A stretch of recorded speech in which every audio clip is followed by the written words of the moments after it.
Eh,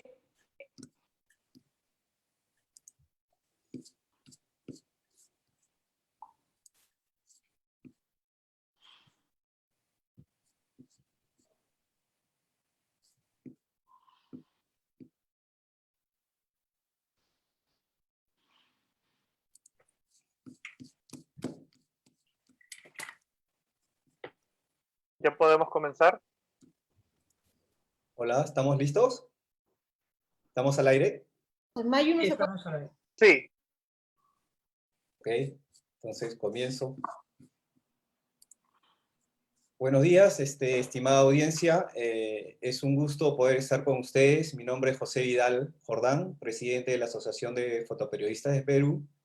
Y bueno, hoy tengo el gusto de presentar una importantísima charla en el marco de las celebraciones del Día Internacional de la Mujer.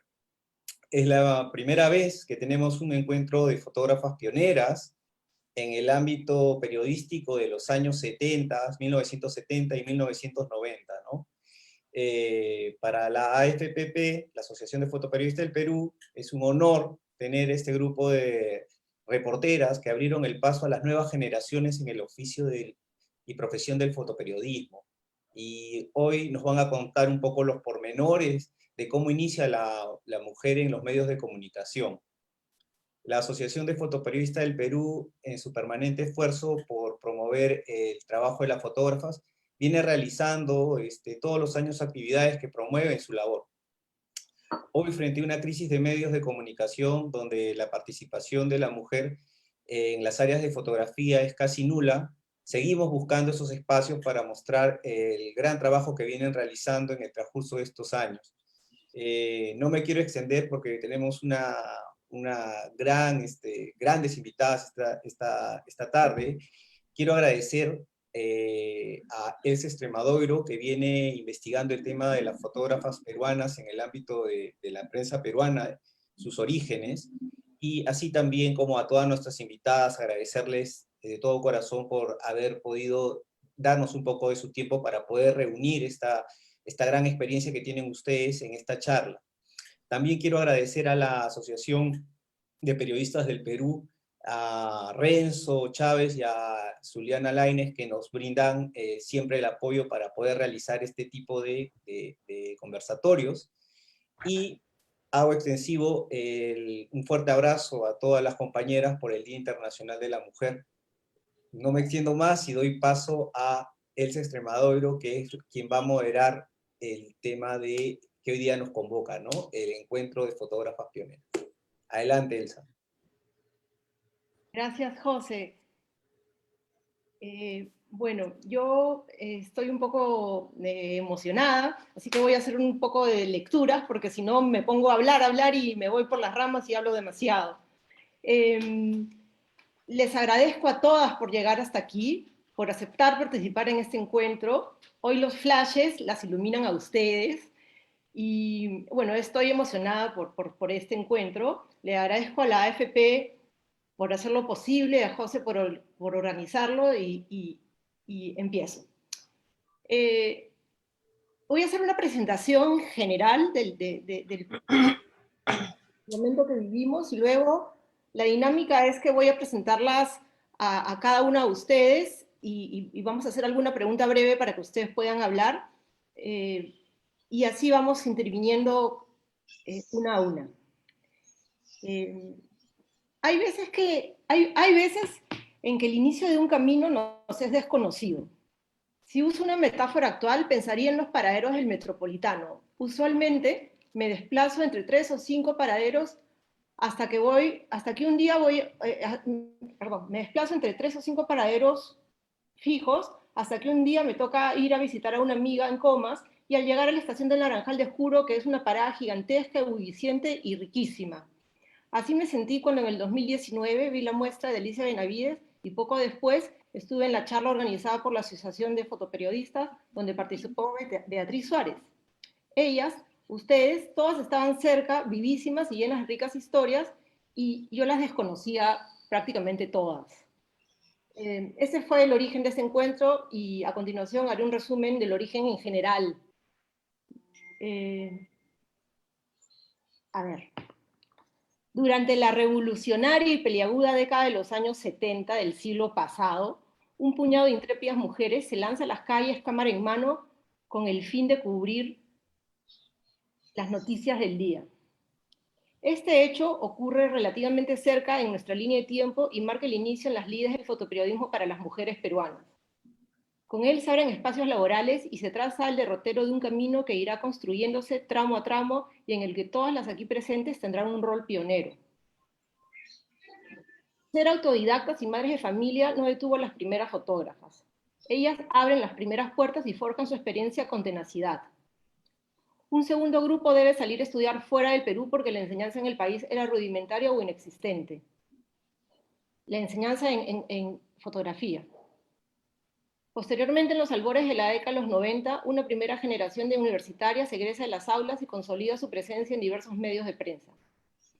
Vale hacer hincapié en que han transcurrido 49 años desde que Alicia Benavides publicó su primera foto en la revista Oiga.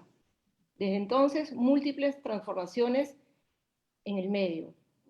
Aquellos eran tiempos previos al Internet, tiempos de cámaras analógicas en los que el trabajo de laboratorio era esencial para que las fotos llegaran a los editores.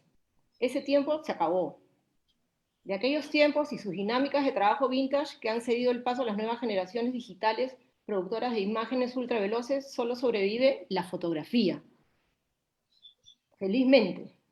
Entonces, una nebulosa espesa, como decía Walter Benjamin, con pasajes en blanco amenaza con recubrir los tiempos iniciales.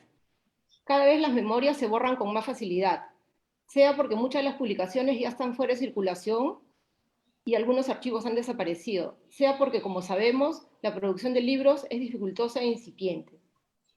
Por eso nos reunimos hoy, para atentar al juego de la memoria. Lo sorprendente es que para él es demasiado lejos. Ustedes estaban cerca y ahora podremos tener el gusto de compartir con ustedes, de escuchar sus anécdotas, sus historias, recuerdos. Sean muy bienvenidas. Gracias. Entonces, Gracias. vamos, digamos, a empezar con Alicia, porque Alicia en 1972 llega a la revista Oiga, estaba divorciada con 5 hijos, necesitaba trabajar, pero no quería hacerlo sentada detrás de un escritorio. Por obra del destino, tenía un gran círculo de amigos que destacaban en las artes plásticas, la literatura, la poesía. Entonces, sin proponérselo, eso fue una influencia en su vida. Como la creatividad no le era adversa, pensó que la fotografía podría ser lo suyo. Se puso a practicar con la cámara de su padre y para ello contó con la ayuda de un amigo, quien le dio pautas y le hizo ver que el talento y el ojo los tenía consigo. Con confianza y determinación buscó a Paco Igartua y le ofreció sus servicios de fotógrafa freelance para su página de Culturales.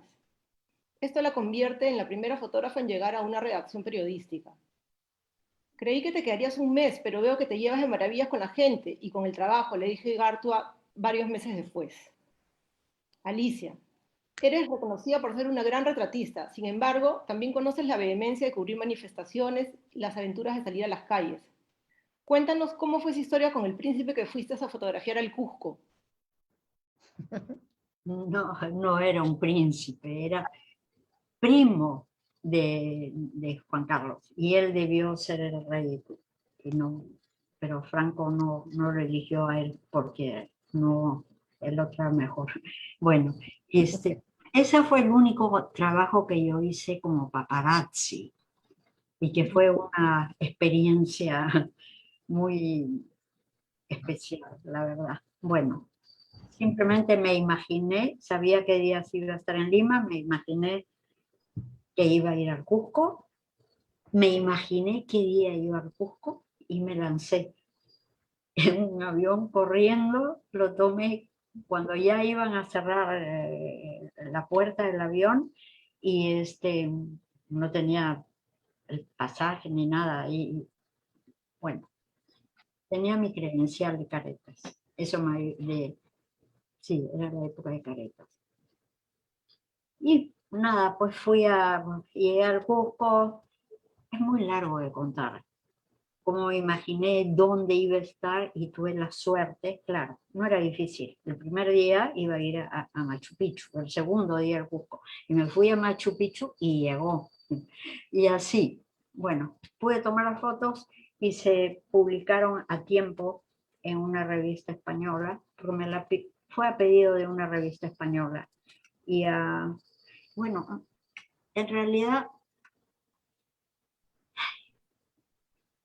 pude hacer el trabajo y mandarlo inmediatamente y salió bien, a pesar de que no tenía lentes como para hacer paparazzi, todo lo tomaba muy cerca, pero escondí detrás de una puerta, de una piedra o por un huequito, cosas así. Bueno, no creo que es muy interesante, pero Pues, fue emocionante para mí, fue divertido. ¿se publicó en Caretas, Alicia? ¿Perdón? ¿Publicaste en Caretas? No, ese reportaje era para una revista española. Ok. Y estamos, Ese reportaje, pero yo he trabajado 7 años en Oiga y después 9 años en Caretas. claro, claro. Y ahí se publicaban las fotos todas las semanas, ¿no? Claro, claro. Estamos viendo tus fotos, ahorita la de Westphalen, Blanca Varela, son fotos que se vieron además en tu muestra pasada. Es una gran constelación de artistas a los que tú tuviste la suerte de conocer y de retratar. Te voy a decir por qué es eso, porque yo hice fotos para la página cultural de Caretas, siempre. Entonces, bueno, estas fotos no las tomé para Caretas, las tomé yo. Claro, esta foto de Ribeiro la haces en París. Sí, sí, la de Julio Ramón, sí. ¿Los conocías? Sí, claro, los conocía de antes. Eso fue una gran ayuda porque era fácil decirles, oye, te quiero tomar unas fotos, qué sé yo, ¿no? Alicia, Porque, sí, perdón que te interrumpo, pero trabajando para Caretas, durante el gobierno de Morales Bermúdez, hay una amenaza con cerrar la revista, ¿no? La libertad de expresión estaba amenazada. Y la se cerraron. quitaron, de hecho, pero la huelga de hambre que hacen los periodistas, tú llegas con tu frazada y te unes a la huelga. Sí, sí. Fuimos 14, 16 personas, creo, de distintas revistas que estaban clausuradas. Y primero hicieron la huelga de hambre en la catedral, Enrique Sileri de Oiga y Jorge Flores Marca, de Marca. marca. Ya. Y les dijeron que les suspendieron la huelga y les dijeron que iban a reabrir las revistas y no reabrieron nada. Entonces ahí sí fuimos 16 personas. Yo era la única mujer el primer día. El segundo día llegó, me parece que Armida Testino. Y pues llegaron más. Al final eran 4 mujeres. Y bueno, era... Estuviste 7 días de huelga de hambre. Sí, sí, sí. Solamente tomábamos agua de boldo. Eh, este, la mamá de Enrique Sileri llegaba todos los días con unos grandes termos con agua de boldo y el doctor que nos veía decía que teníamos que tomar mucho líquido siempre. Y era lo único en 7 días. Y felizmente al octavo se levantó la huelga y con la promesa de que abrían las revistas y las fueron abriendo poco a poco. Demoraban más o menos, pero las reabrieron. Sí. Pero era muy especial porque en el salón de la Sociedad de Periodismo donde estábamos, que era una sala grande, habían colchones a un lado y colchones a otro. Entonces una era la colchonada de derecha y la otra la colchonada de izquierda. Pero porque había todo tipo de revistas, pero pero era muy simpático, conversábamos entre todos y todo el tiempo, ¿no? Las colchonadas se mezclaban fácilmente. Y bueno, Increíble. sí, Yo había estaban espantados. Yo he visto alguna foto de Enrique en aquella huelga, pero no el plano general, ¿no? Alicia, una pregunta más antes de pasar a Beatriz. Eh, hay una aventura que tienes con Leonidas Rodríguez también, en Palacio de Gobierno. Este personaje que fue Leonidas Rodríguez, que te llaman y te hacen ir a Palacio. Leonidas Rodríguez estaba clandestino, era la época en que el presidente Bermúdez. Y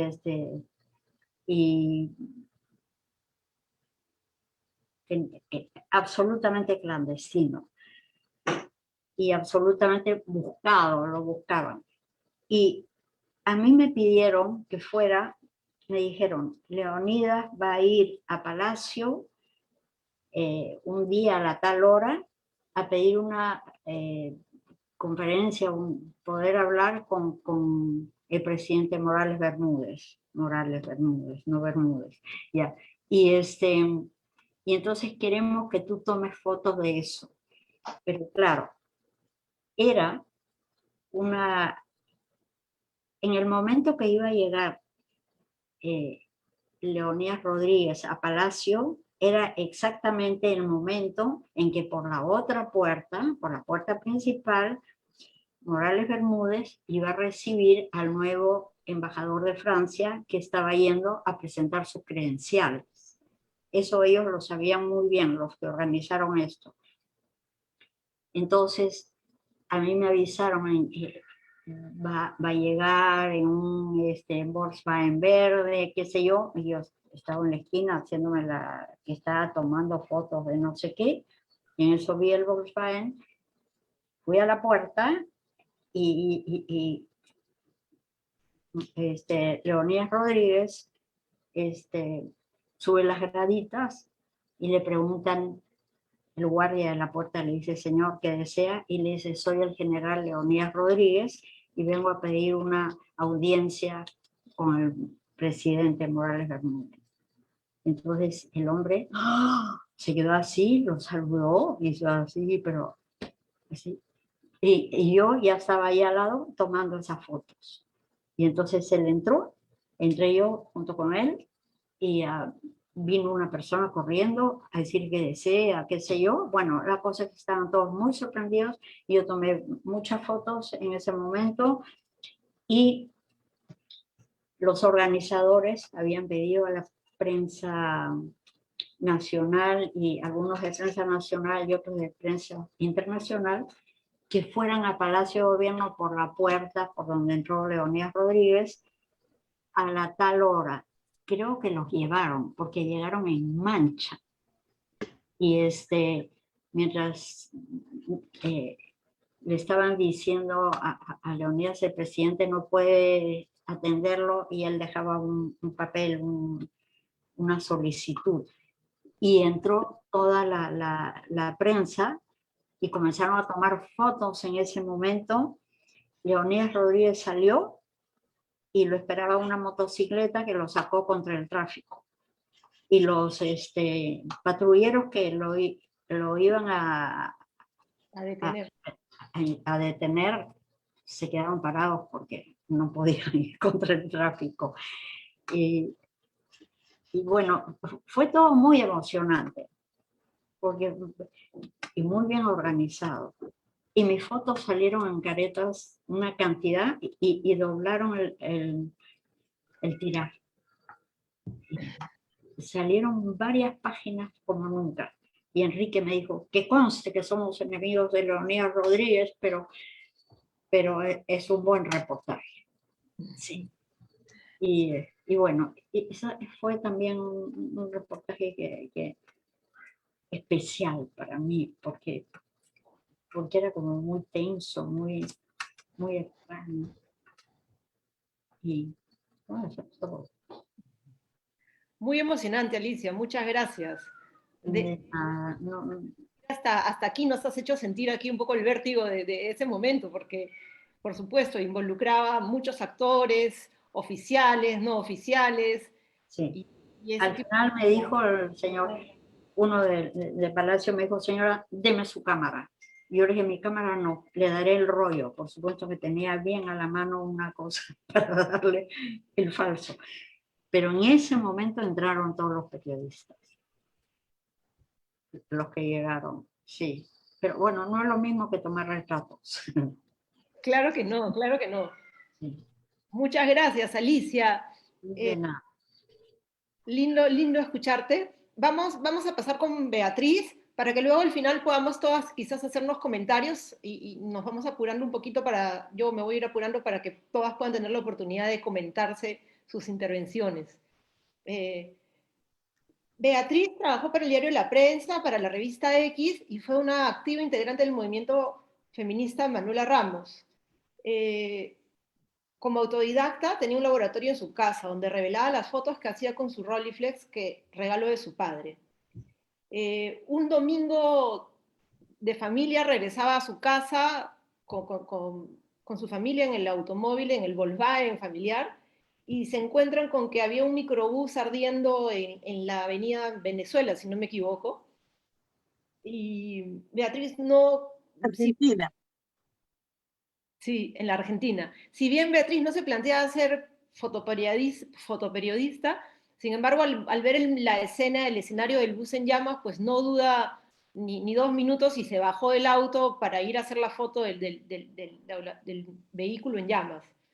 Eh, una vez en su casa pudo revelar las fotos rápidamente y como sí tenía, su esposo era periodista y tenía contactos con medios de prensa, las fotos esa misma noche estaban en un programa de noticias por la televisión, si no me equivoco. Entonces, como ella había sido la primera en llegar al incendio, que además había dejado muertos, había sido muy trágico, sus fotos se pasan por la televisión, antes de la noche, ¿no? Beatriz fue en el día. Lo que es lo cierto es que sí, al Fue en día la noche. los medios la buscan, luego que ven el reportaje por la televisión, ven sus fotos por la televisión, y todos los medios la buscan, ¿no? La prensa, el comercio, la crónica, y al día siguiente su foto ha sido publicada en todos esos medios. Eso hace, de hecho, que sea la primera vez que Beatriz, en la prensa es portada, ¿no? La foto sale Sí, en portada de la prensa. sí. Esta foto cambió el rumbo de tu vida, Beatriz. Yo siento porque, digamos, no te esperaba ser fotoperiodista. No, no esperaba hacerlo. Pero me picó el bichito. Rápidamente. Sí. Y me quedé ahí por 20 años. 20 años como fotoperiodista. Sí. Hacías fotos con el movimiento feminista también. Has hecho viajes con ellas. ¿Cómo eran esos albores del feminismo? Y tú como la fotógrafa. Eh, Me hice militante del movimiento feminista desde el comienzo y mi patota era las Manuelas y las Flores. Con ellas andaba. Tenía un grupo más y viajé bastante con ellas. Claro. Cuando la prensa publica tu foto del micro, ellos te invitan a ser colaboradora, ¿no? Te dan un espacio para que tú puedas colgar iniciativas. Sí, sí. ¿Qué tipo de iniciativas les ofreces?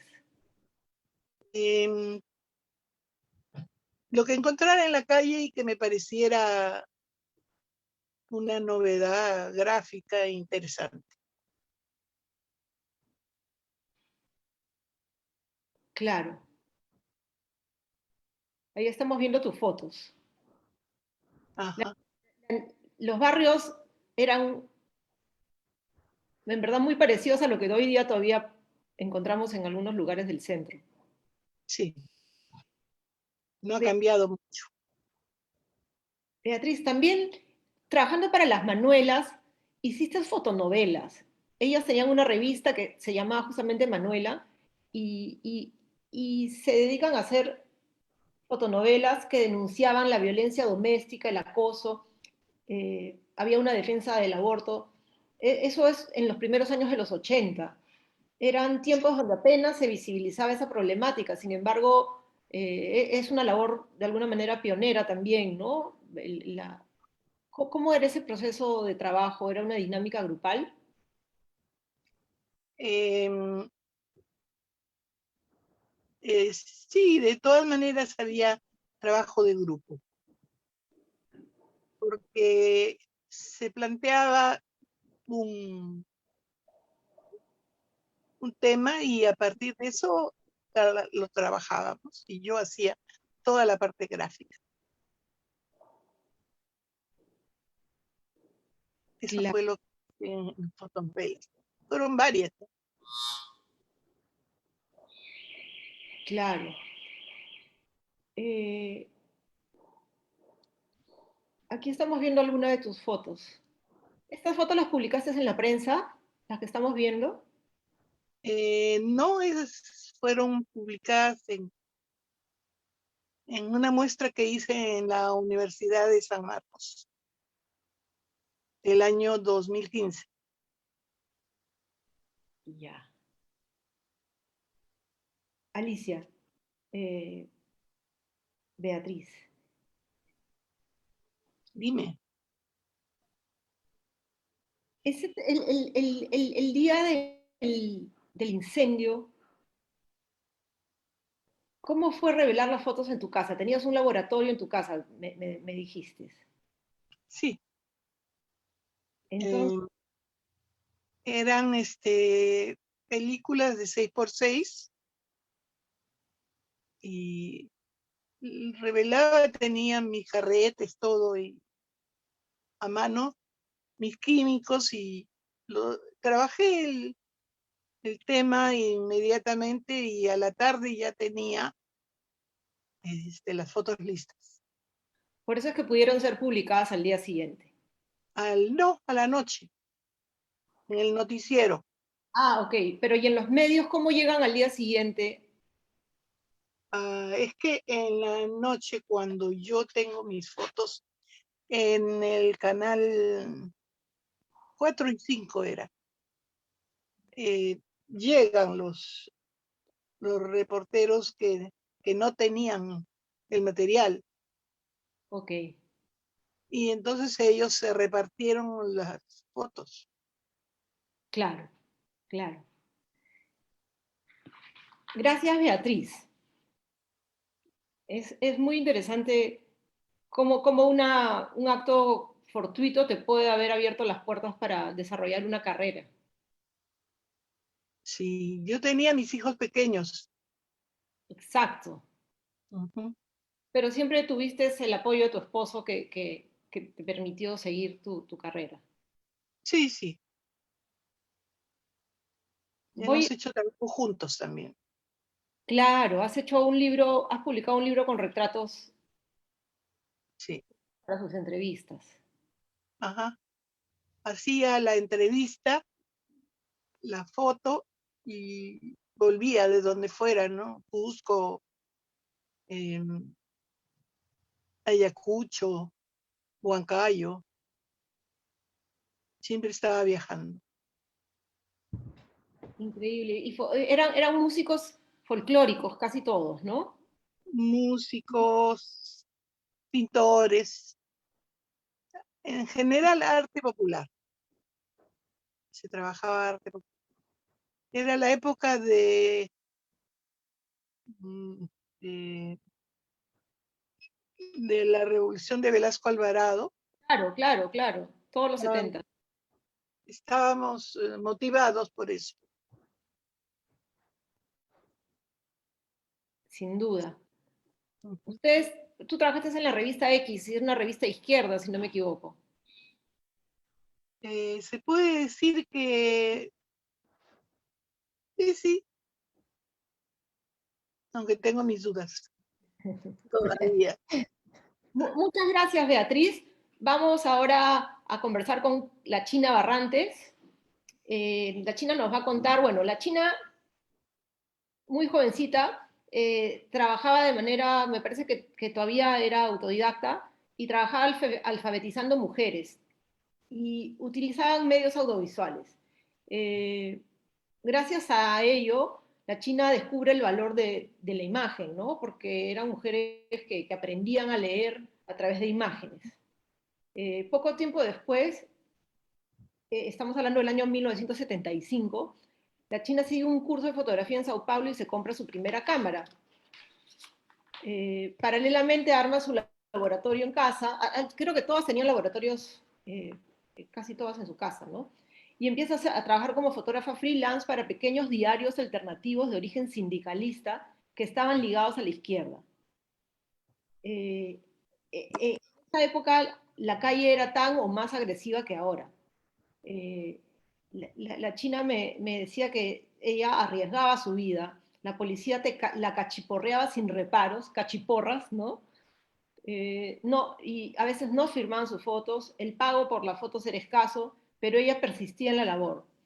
Yo quisiera que la China me contara cómo era ese día a día cubriendo marcha tras marcha. Bueno, como lo dices, era muy intenso, ¿no? Era eh, intenso, era riesgoso. En ese momento también, como lo ha pasado acá en las marchas, también han muerto personas o estaban heridas. En esa época nos lanzaban perdigones y también sin dirección. Ahí varias hemos vivido la experiencia, no solo yo, creo que en esa época también estaban en las calles Rocío, Mariel, o sea, digamos, eh, quien fuera que estuviera afuera, incluidos los periodistas, corría un riesgo porque fue un momento muy alto de la movilización popular, muchísimo, o sea, de los pueblos jóvenes, de los sindicatos, de los partidos políticos, era muy intenso todo. Y había mucha represión, pues porque era la época la misma época de la que habla Chichi, la de la dictadura de Morales Bermúdez, ¿no? Que cerró medios, que perseguía, ¿no? O sea, entonces, claro, las jóvenes generaciones tienen unos símbolos, por ejemplo, la marcha de los Cuatro Suyos, en eventos de ese tipo que son como simbólicos por su escasez, pero para nosotras esas marchas multitudinarias me recuerdo la marcha justamente de los mineros. Esas marchas eran pues multitudinarias, eran miles, no paraban, se venían además a hacer sus campamentos acá y se quedaban por meses. Sí, esa era una época muy, muy intensa, de mucha participación popular y de tomar las calles, ¿no? Y los fotógrafos acompañábamos eso. No había muchas mujeres, es cierto, en ese momento, ¿no? Sí. Tenías un maletín, me acuerdo, me has contado, un maletín particular porque era un maletín que te servía de escalera y de escudo.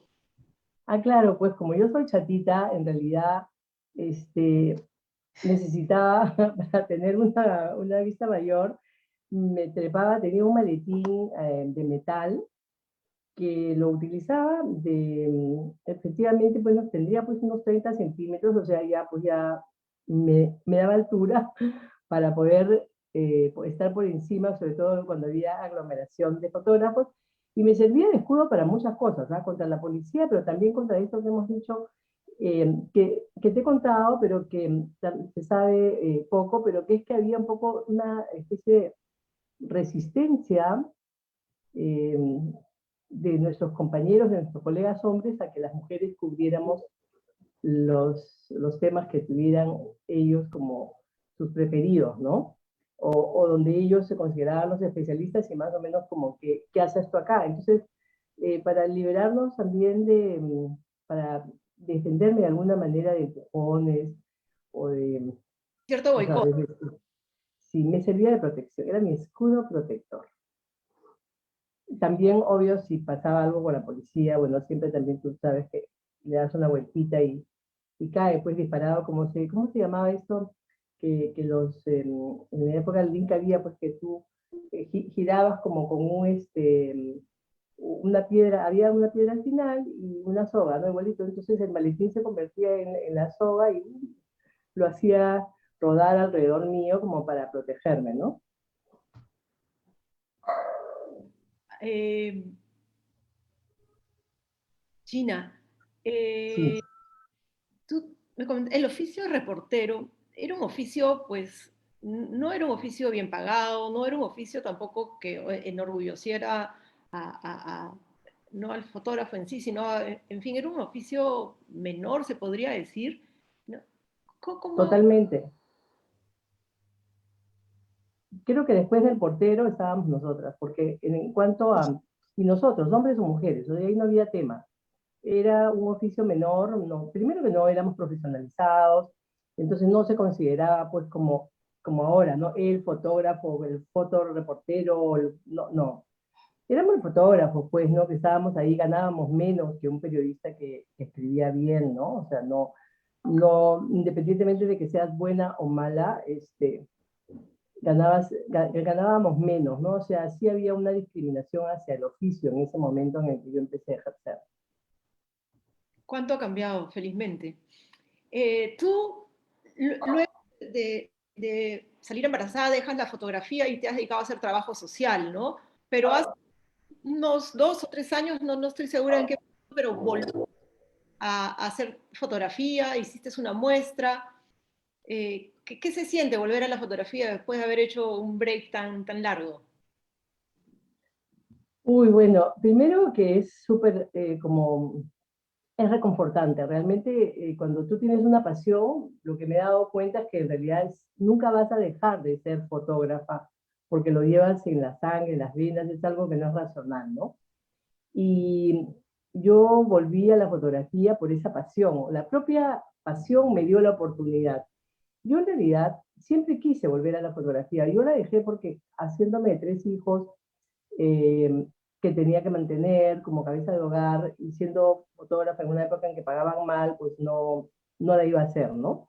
Para, digamos, darle las condiciones que yo quería darles. Entonces, lo dejé y he sido más bien consultora en temas sociales en base a la experiencia que tuve como fotógrafa. O sea, todo lo que aprendí viajando por el Perú, sobre la realidad nacional, se volvió mi principal capital para poder ser una persona experta en estos temas sociales, ¿no es cierto? Pero que había conocido por ser fotógrafa, en el oficio de fotógrafa. Y eso lo capitalicé y se volvió mi forma de vida, pero siempre quería volver a la fotografía y yo me había puesto como meta, cuando tú eres joven, pues dices a los 50 años, ¿no? Y los 50 parecía tan lejos porque, claro, yo empecé como con 20, ¿no? Entonces, pero llegaron los 50 y mis hijos estaban en la universidad y se volvía como lejos, ¿no? De poder ser fotógrafa, dedicarme a la fotografía de nuevo. Y así fue pasando el tiempo y después decía, bueno, hay tantas chicas, conocí el trabajo de todas las chicas, bueno, yo las veo chicas, ¿no? Todos ustedes. Yo decía, ya, yo no lo voy a hacer, pues, porque ya ellas tienen otro oficio, ya tienen más técnicas. Yo veía, por ejemplo, que tenían más elementos de manejo de luz, de composición, ¿no? Entonces yo ya como que acepté que mi realidad era que ya no iba a ejercer la fotografía de nuevo. Y para hacerla corta, voy a visitar un campamento minero y veo una situación de explotación tan tremenda que nunca había visto, de explotación, de sometimiento del cuerpo para hacer un trabajo, que son unos hombres que se hunden, se hunden en el barro para sacar el oro de esta minería ilegal, que yo dije, no, esto no puede ser. O sea, yo tenía una cámara, mi hija mayor se había ido a vivir a Estados Unidos y me había dejado su cámara y yo la había llevado, mira, a ese evento. Yo no sabía ni usar bien la cámara, que era una cámara digital, pero en ese momento me sentí compelida a tomar la foto y tomé 4 fotos que fueron las que me devolvieron a la fotografía, ¿no? Son estas fotos de estos hombres explotados en la minería ilegal. Para mí fue como muy especial, muy emocionante, muy reconfortante y bueno, y pienso que la vida te da otras oportunidades, ¿no? Porque eso ha sido a los 60 años, o sea, a los 62, calcula. Entonces, bueno, creo que nunca va a dejar de ser fotógrafa, nunca va a dejar el alma de reportera, sobre todo, ¿no? Qué interesante. Gracias, China. A ti. Seguro la fotografía llega y de alguna manera siempre se las ingenia para hacernos saber que está presente. Ahora voy a contarles un poquito de Mariel Vidal. Mariel, entre los años 1975 y me parece que 1977, realiza estudios de arte y fotografía fuera del Perú, porque era justamente ese tiempo en donde en verdad no había estudios aquí de fotografía. Y bueno, a su regreso establece contactos con la gente de la fotogalería Secuencia, porque Mariel en verdad coexisten la artista, la documentalista y la periodista, surge cuando le ofrecen trabajar para la agencia UPI, ¿no? Es una agencia United Press International, me parece que ahorita ya no hay representantes de ellos acá en Perú, para lo cual sigue cursos de periodismo y comienza a trabajar en paralelo para la agencia, para la revista Caretas, también hace colaboraciones y nunca se desliga del trabajo con la gente de la fotogalería Secuencia. Como bien dices, eran tiempos en que arreciaban las marchas y la violencia, y a Mariel la detuvieron y la velaron los rollos alguna vez, ¿no? Mariel, cuéntanos un poco de esa experiencia, porque era algo, de hecho, todas las que han estado trabajando en la calle entre los 75 y los 80 han cubierto marchas y han pasado por estas situaciones agrestes. Sí, bueno, todo lo que cuenta la China, yo comencé a trabajar y conocí a la China y más o menos hacía lo que ella hacía, porque yo no sabía cómo era el fotoperiodismo. Y claro, yo tuve la suerte de que UPI me diera trabajo y me respaldara en todo lo que pasaba, ¿no? Y una vez salí en las afueras de Lima a cubrir una marcha de mujeres y y la policía me vio y yo vi que ya que me iban a detener, entonces yo cogí mi coche y salí para proteger mis rollos, ¿no? Y publicar. Pero me persiguieron y me cruzaron el coche y con pistola en mano me hicieron bajar y yo me acuerdo que hasta me hice pis, porque de miedo, ¿no? O sea, se me salió sin pensar. Y me detuvieron, me llevaron a la comisaría y me velaron todos los rollos, pero en esas épocas en que uno no tiene miedo de nada, yo cogí un par de rollos y me los metí en las bragas, creo, no sé, y lo salvé, ¿no? Y me tuvieron como 2 horas, no me dejaban llamar por teléfono ni nada, hasta que finalmente pedí hablar con los de UPI y vinieron y me rescataron, ¿no? Entonces, salí con ellos y les dije, vamos a la oficina porque tengo 2 rollos. Entonces, revelamos, se mandaban como por fax en esa época, mandamos inmediatamente, pero me dijeron, desaparécete una semana porque es peligroso. Entonces me fui una semana de vacaciones para no arriesgarme, ¿no? Y así eran, pero uno no tenía miedo, o sea, sí hasta cierto punto, pero de verdad era como bien, ¿no? Y paralelamente yo hacía estas fotos que estás enseñando, en la costa, fotografiaba mi serie Costa, que era para mí revelador, ¿no? O sea, ir a la costa y ver estas imágenes era como un teatro, ¿no? Como un sueño. Sí, era como irreal, ¿no? Después de vivir tantos años fuera, era como un sueño. Y justamente cuando yo copiaba estas fotos, les daba un filtro para que parecieran flu, ¿no? O sea, para que parecieran más sueño todavía, ¿no? Y luego después hice serie Sierra y serie Selva, pero no sé, yo me sentía como mucho más identificada con la costa por ser de la costa, me imagino, ¿no?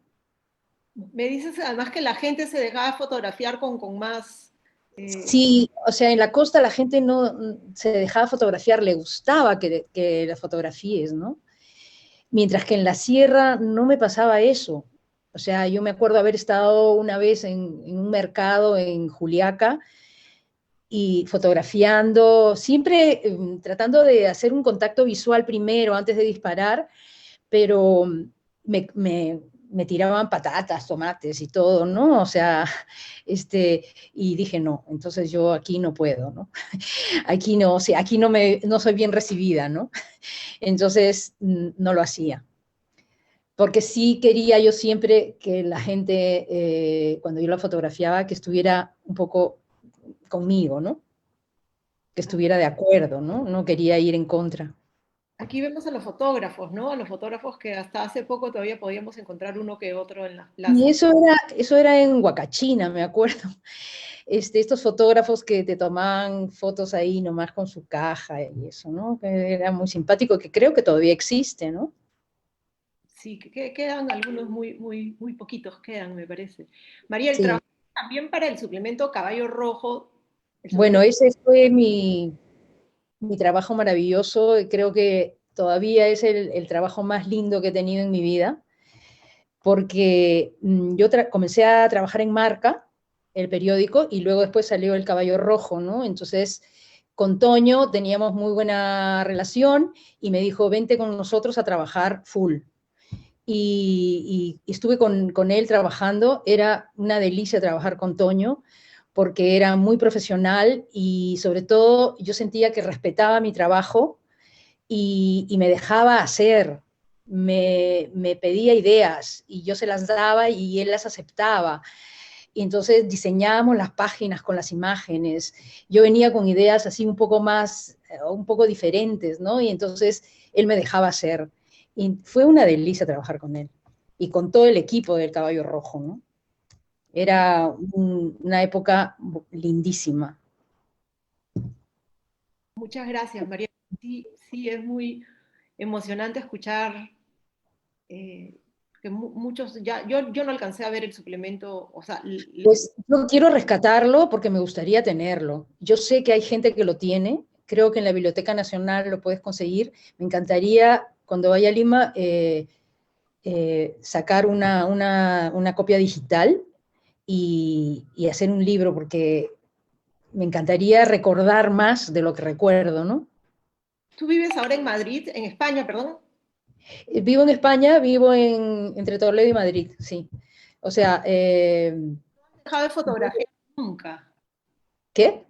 No has dejado de fotografiar nunca. Jamás. Siempre he dejado de exponer porque estaba trabajando una época, había que meterle el hombro a la familia, entonces mi marido tenía un restaurante y entonces he estado trabajando ahí, pero siempre con la cámara en la mano. Yo fotografiaba a todo lo que pasaba a mi alrededor. Y luego después, bueno, tengo ese trabajo y ahora sigo fotografiando mi trabajo personal, y también he trabajado, claro, en bodas, bautizos, comuniones, haciendo un trabajo más mío, ¿no? Más que de reportaje. Y ahora hago fotolibros de trabajos míos, ¿no? De cosas que me preocupan en la vida, de las cosas que veo. Y pienso ir a Lima en breve, espero, para poder exponer y hacer una presentación de este libro, ¿no? Que me encantaría que lo vean. Te esperamos, Miguel, te esperamos. Sí, claro, claro. Les pasaré la voz de todas maneras. Muchas gracias. Gracias. Y ahora quiero contarles de Rocío, Rocío Cáceres. Eh, pues Rocío también sale a estudiar fuera de Perú porque tenía claro que quería ser fotógrafa. Desde muy chiquita, me parece que Rocío tenía el sueño de ser fotógrafa. Me parece que fue una anécdota con su papá, que a los 10 años le hace unas fotos y ella un poco sorprendida del proceso de ver a su papá haciéndole las fotos mientras esperaba que su papá pueda hacer el foco. Ella se da cuenta de que ella quiere ser la fotógrafa de su papá. Eh, Rocío sale a estudiar a Londres y, y allá mismo empieza a cubrir algunas manifestaciones feministas, antifascistas, ¿no? Va forjando su experiencia mientras estudiaba. De regreso al Perú, fueron casi 10 años que estuviste fuera, regresas cercano a los 80, Rocío, y ya aquí en Perú estábamos entrando al periodo de violencia, pero terrorista. Sí, así es, Elsa. Cuando yo regreso de Londres, donde conocí a Mariel, que también estudiaba fotografía, Claro. y nos hicimos amigas. Entonces, yo regreso acá a Lima y estábamos pues en plena guerra con Sendero. Para cortar las cosas, yo me convierto en fotógrafa de guerra. Y así es como me consideraban, y las comisiones que me daban eran de guerra. Constantemente iba a Ayacucho, cubría manifestaciones bravas, en esa época eran bravas, ¿no? Esas manifestaciones corrían balas, corrían piedras, mataban a los perros y los colgaban de los postes.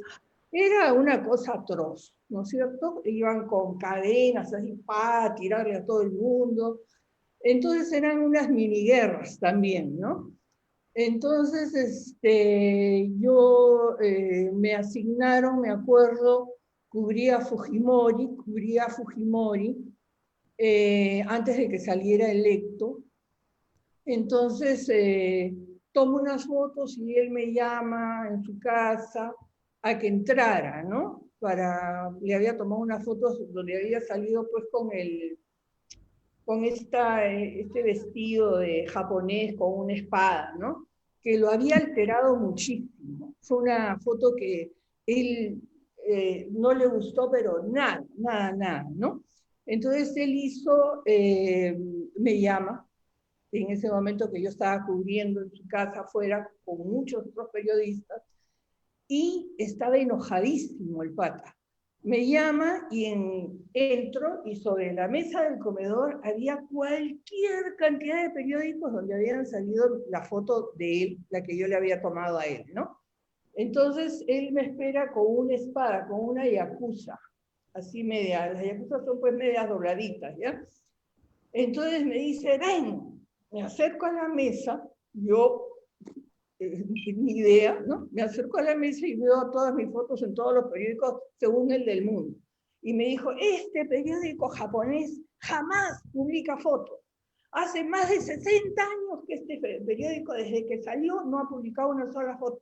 Y mira, me enseña la foto de la primera página donde está él, con la primera vez en la historia del periódico que publicaban una foto. Entonces ahí fue cuando me pone la espada aquí en el cuello. Y habían dos guardaespaldas de él, uno por acá y el otro andaba por allá. Entonces le decía constantemente, suave, cuidado, suave, ¿no? Yo hasta ese momento estaba un poco desconcertada. El tío estaba furioso porque le habían publicado fotos que no. Incluso le tomé fotos a su mamá cocinando en la cocina de donde él vivía, en su cocina, comida chifa. Tenía unas ollas, una cocina en el suelo con unas ollas que salían mucho humo y ella estaba atrás.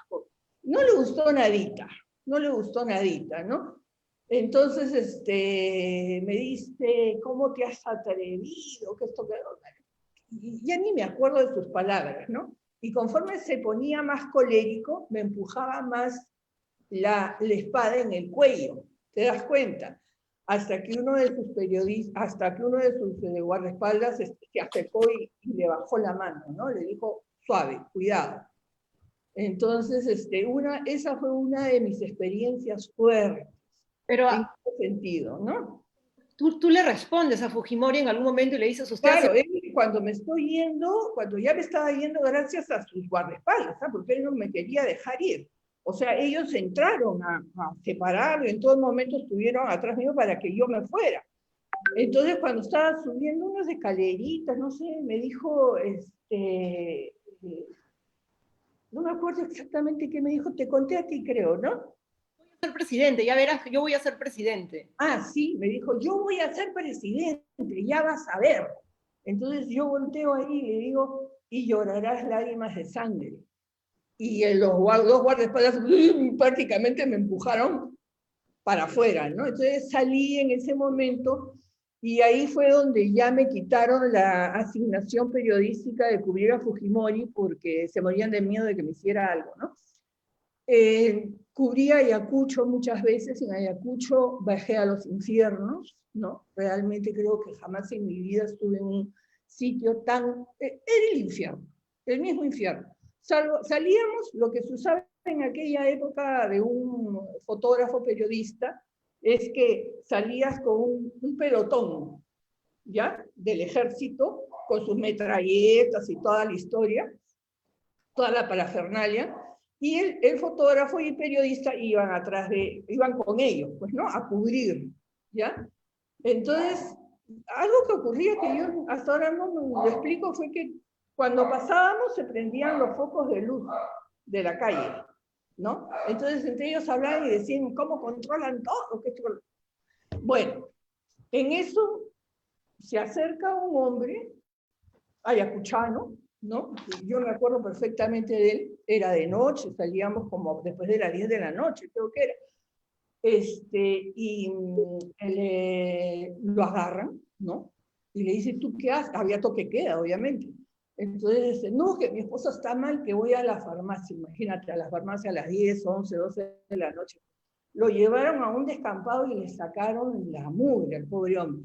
Y yo le decía al jefe del pelotón que quería ir a tomar fotos. Mentira, ¿cómo iba a tomar fotos? Yo lo que quería era parar la cosa, ¿no? Imposible. Mira, y acá termina esa historia. Al día siguiente voy a la morgue, ¿no? Estaba prohibido, me las agencié para entrar. Entro, abro una puerta así, y de repente veo una sala gigante, y un brazo por allá, una pierna por acá, una cabeza por allá. Y en eso, en una esquina, porque cuando vi al señor el ayacuchano en la noche, estaba todo vestido de azul con su champatón. Teníamos a este hombre con la cabeza cortada a un lado, sus piernas cerca pero separadas y los brazos también, ¿no? Entonces yo dije, ahí fue que mirando todo esto dije, descendí a los infiernos, estoy en los infiernos, dije yo. Y yo tenía que tomarle fotos al exalcalde Cajat, que lo habían matado, ¿ya?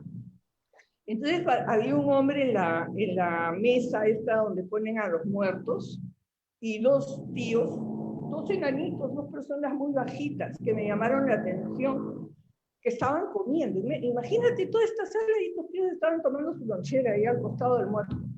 Entonces yo, para llegar ahí y ver si era Cajat, qué sé yo, porque no lo veía bien de dónde está, tenía que caminar así, salteando. ¿Me explico? O sea, para no pisar brazos ni pisar piernas, tenía que ir caminando, saltando un brazo, saltando una pierna, saltando una cabeza, y llego ahí. Y ahí me pasa algo extraordinario, que después averigüé, y no es normal, pero a veces sucede, y tiene un nombre médico, pero yo no me acuerdo, incluso llegué a tenerlo, ¿no? Llegué a apuntarlo, ya no sé por dónde andará. Entonces, el Cajat estaba echado, era Cajat, le tomé fotos, y de repente, ¡fum!, se sienta. Wow. Y micciona. Tú sabes que eso a veces sucede, comienza a miccionar. Y estos enanitos que estaban ahí, lo agarran de lo menos comiendo su manzana, uno y el otro, y dicen, Cajatcito, ¿a dónde crees que te vas? Vuélvete a echar. Y lo echan al hombre. Total, yo dije, tuve suficiente, de lo de fotos me fui, ¿no? O sea, esas anécdotas, esas cosas que pasaban en esa época eran terribles, eran fatales. Tú veías, por ejemplo, en Ayacucho, yo caminaba por la plaza principal y de repente venía una sonada desde las montañas con FAL, pues, ¿no? Ellos usaban FAL, que son unas balas de este tamaño, que ponían 10 cuerpos uno atrás de otro, y la FAL atraviesa los 10 cuerpos, ¿ya? Entonces, desde las montañas comenzaban a disparar a la plaza principal de Ayacucho. Y toda la gente que estaba ahí, niños, mujeres, a cualquier hora, corrían, era una de gritos espantosa, ¿no? Entonces, era el terror en el que se vivía. En provincia y acá en Lima, las manifestaciones que eran unas miniguerras, ¿no? Porque todo era muy violento. Todo estaba envuelto en una violencia espantosa, ¿no? Y bueno, esa es la época que me tocó a mí vivir como fotógrafa.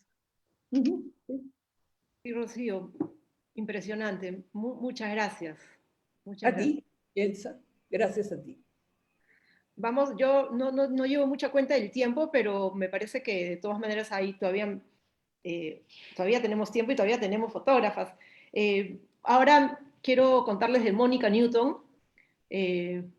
Mónica estudia economía. Mónica, Sí, sí. ¿no? Estudias economía, te habías casado y tenías 3 hijos cuando en el año 84, 1984, se matricula en un taller de La Araña, que era un espacio en Lima donde había un grupo de jóvenes como bohemios unido para enseñar, para hacer talleres de fotografía. Y este taller le cambia la vida, ¿no?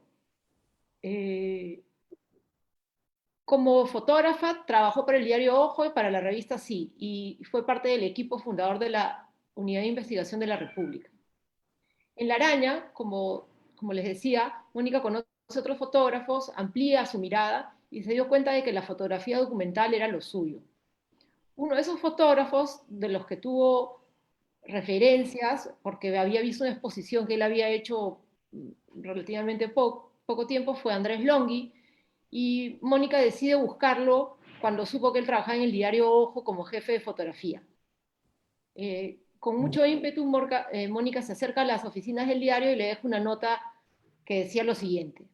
Hola, soy Mónica Newton, tengo 34 años y he estudiado fotografía profesional en el Centro de la Imagen en España. Conozco su trabajo y me encantaría practicar con usted en el diario. Si le interesa, por favor, llámeme. Mónica dejó esto con mucha emoción, esta nota, y la verdad es que no, aunque pensaba que sí le iban a responder, había pues muchas posibilidades de que Longhi la ignorara, ¿no? Sin embargo, al día siguiente muy tempranito tenía una llamada en su casa y era Andrés quien responde a la llamada y la cita de una reunión ese mismo día, ¿no? Mónica pronto empieza a hacer sus prácticas en Ojo. Se integra un equipo conformado por 15 hombres y comparte con ellos una oficina repleta de pósters de mujeres voluptuosas. Mónica se pregunta si es que ha llegado al lugar correcto. De quedarse la oportunidad, persiste. Cuéntanos, Mónica, ¿cómo fueron esos inicios?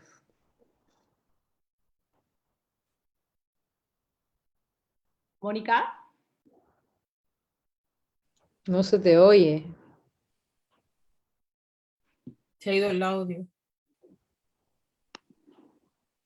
está sin audio. Moni, cambia tu audio. Está con el audio cerrado.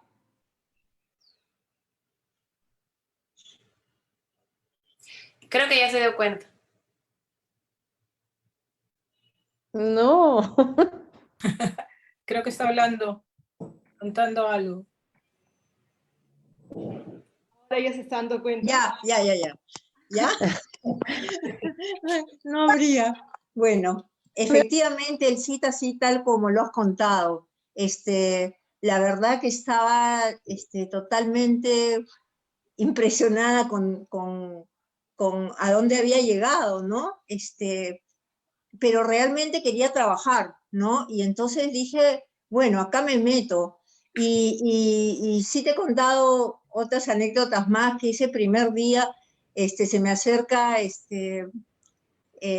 alguien que todavía está en Ojo, que se llama Panterita Rojas. Y entonces me dice, sé que vas a trabajar acá. Acá todos son envidiosos, pero ¿quién te va a salvar? Papá. Y me hace así, ¿no? Y entonces ahí empieza como esta aventura, ¿no? La verdad que lo que pasaba ahí era que estaba el chino Itotuchi, y él había sido, digamos, el director de fotografía durante 10 años. Pero ¿qué pasó? Que le dieron 2 años seguidos, en el mismo día, un ataque cardíaco. Wow. Y entonces ya no podía seguir siendo jefe, pero sí quería seguir en el diario. Entonces llamaron a Andrés, y Andrés me contó que pues esta gente era muy rebelde y solo le hacían caso al chino. Y entonces me dijo, si tú eres una buena fotógrafa, vas a incentivarlos y estimularlos a que mejoren en su trabajo, porque es una apatía tremenda, y además como que yo podía ser un puente con el chino, ¿no? Y entonces efectivamente así sucedió. Al principio era terrible porque todo este conjunto de hombres que eran súper machistas, vulgares, realmente se portaron bien, bien machistas, pues, ¿no? En muchos momentos me valoraron negativos, me publicaban lo malo, lo bueno, no me ponían mi nombre, y así. Y poco después llegó Nancy, que está con nosotros, y ya pues tuvimos un momento más tranquilo. Pero estos hombres que estaban ahí, que eran estos 15, en realidad a los 6 meses ya estaban, ya eran amigos, ya nos habíamos ganado su cariño y nos cuidaban también, ¿no? Ojo, para mí fue un lugar de total aprendizaje. Yo había estudiado economía, había leído sobre la pobreza, sobre la desigualdad, pero lo que encontré en la calle, lo que encontré ahí en el lugar, ¿no? Fue algo no imaginado. Sí, eso fue. En Ojo pude conocer cada plaza, cada posta de salud, cada escuelita, cada cono.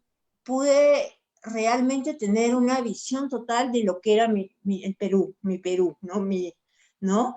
Y después pasé a la revista Sí, con César Hildebrand, y en ese entonces querían pues que yo venía del Centro de la Imagen, había hecho mucha fotografía artística y de modelo, mucho de luces, ¿no? Pero sí me encantaba el retrato, pero me encantaba todo lo que era la fotografía documental. Entonces, en Sí me mandaron a tomar modelos, y yo odiaba las modelos porque quería estar en el meollo de donde sucedían las cosas, ¿no? En las manifestaciones, como dice Rocío, ¿no? En la calle, donde aprendías y podías documentar la realidad y ser una voz para mucha gente que no tenía voz, ¿no? Entonces, pero cuando empecé a tomar modelos, me di cuenta que tenía un propósito, ¿no? En las modelos aprendí a ver la luz, porque en la modelo, cuando tú tomas modelos, si una mano está mal, está en desarmonía con el cuerpo, entonces toda la foto está mal. Entonces, con ese conocimiento, luego, ya cuando salí de Sí, trabajé un año o un año y medio sola con mi escáner, iba donde había noticia, ¿no?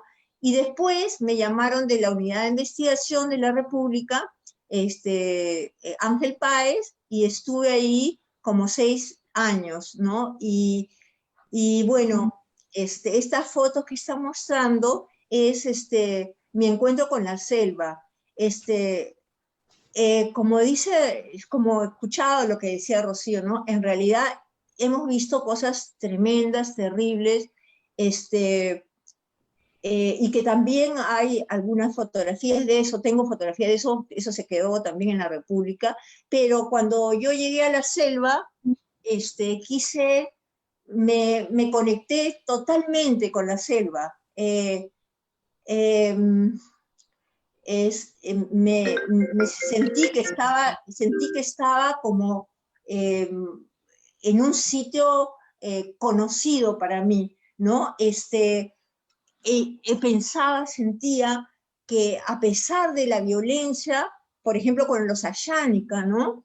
A pesar de la violencia, ellos también tenían su vida cotidiana, seguía, y de pronto cambiaban de canal y estaban riendo, cantando, compartiendo contigo, ¿no?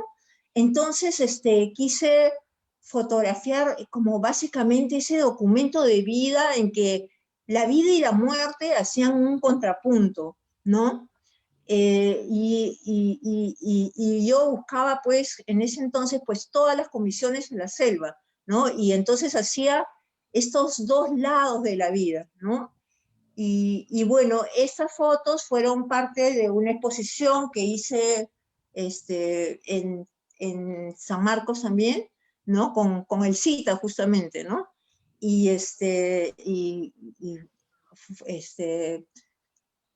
yo trabajaba bastante con organizaciones como IBICEP, como CONAP, como el Centro de Antropología Amazónica, ¿no? Y donde me llamara poblaciones indígenas, yo estaba feliz de cubrir eso, ¿no? Entonces, y lo que quiero decir es que para mí la fotografía fue un medio de transformación. Siento que yo sí tenía 3 hijos, y igual me fui, yo tenía mucho temor a la maternidad, y cuando después de salirme, ¿no? Dejar a salir de la fotografía, recuerdo haber estado en terapia, y estaba con Max Hernández, y Max me dice, ¿has visto que todas tus fotografías casi son de mujeres con niños, ¿no? Y entonces, efectivamente, era como la selva sanó mi maternidad. Eso es lo que yo siento. La selva como tierra, como madre abundante, fértil, y las mujeres de la selva que me enseñaron lo que era ser madre. La ternura, la fuerza, hasta la sensualidad, el arraigo. Yo por eso como todo lo que hice en ese momento era como reciprocar con lo que recibí. Ahorita, si bien no estoy haciendo ese tipo de fotografía, hago mucha fotografía de la naturaleza ahorita, más para mí, ¿no? Pero estoy ahí hay como un deseo de volver a eso, pero desde otra, o sea, en este tiempo, ¿no? Eso. Gracias. No, sus fotos nos dejan a todos como con la boca abierta, ¿no? Son fotos, qué curioso cómo ese tránsito de que unas fotos de modelos que no querías hacer te pueden haber dado un pie para que puedas hacer luego estos retratos en la selva, ¿no? Es Sí. Muy interesante. Sí. Sí, la verdad, a mí al principio lo que más me metió en la fotografía es esta alquimia de laboratorio, ¿no?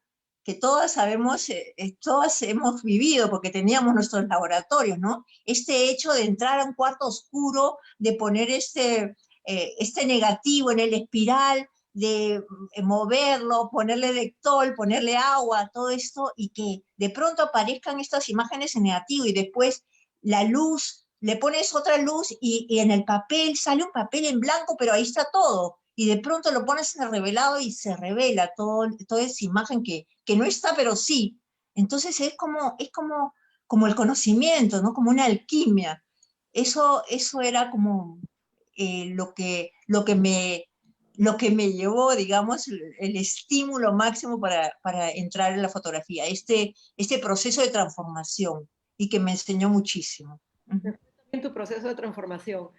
Sí. Gracias, Mónica. Gracias. De nada. Ahora les voy a contar, vamos a hablar con Fátima López. Fátima es egresa es de las primeras egresadas de la Facultad de Comunicaciones de la de Lima. Trabaja para el suplemento BSD de la República, luego trabaja entre 1990 y el 95 para la revista Caretas y posteriormente para el diario El Comercio. Colaboró con las revistas Debate, Qué Hacer, y también fue parte de Tafos. Tuvo una gran actividad Fátima en el medio. Ella yo la recuerdo con una personalidad siempre aguerrida, tenaz.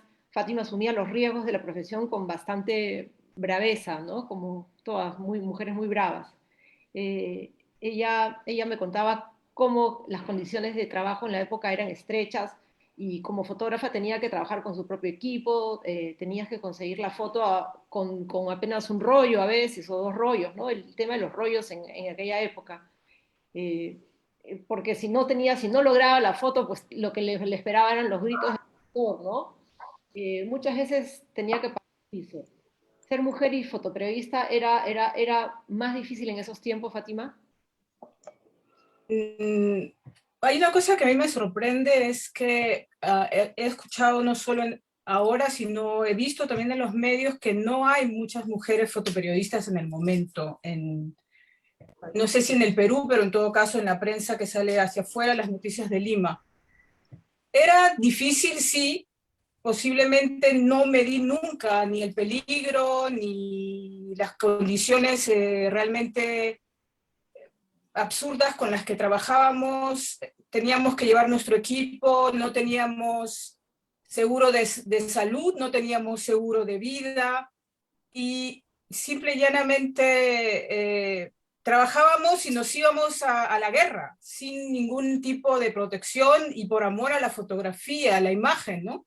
No medíamos el peligro y queríamos tener la foto, digamos. Era un permanente estímulo, era adrenalina, era como, no sé, lo comparo como los surfistas que se subían a la tabla, ¿no? Tenías la foto y ahí ya sabías, ¿no? Sabías inclusive al momento de hacer la foto que tenías lo que estabas buscando.